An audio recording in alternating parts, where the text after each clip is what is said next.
There are two key ways you can track your child's academic progress on Atom Nucleus. The first is by using mock test data. The second is by using the Attainment Graph, both of which can be found on your parent portal. Your child can access unlimited mock tests on Atom Nucleus. Each time they complete a mock test, they'll be able to access a transcript, which details several ways that they can improve moving forward. The most important data point is the standardised age score.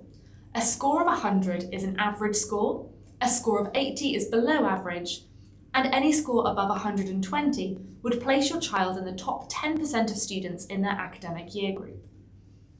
The ability subtopic breakdown highlights the areas where they excelled in within the test and those areas that they found more challenging, that should then be revised further.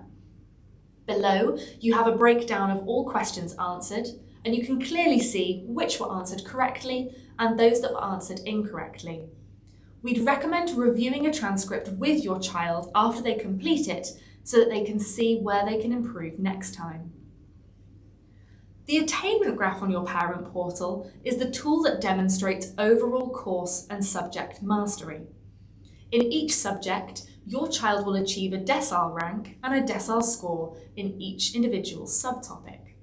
A score of 5 is average, a score of 7 or above indicates strong subject or topic mastery, and a score of 10 would place your child in the top 10% of students in their academic year group. You can then click on See Overall Course Progress to see a child's overall mastery in each subject area. Your child should be working to achieve 3 gold stars in each individual subtopic area by the time they sit an entrance exam. This is the last in your 4 introductory videos. If you have any further questions, please don't hesitate to drop us an email at support@atomlearning.co.uk and our team of education experts will be happy to help.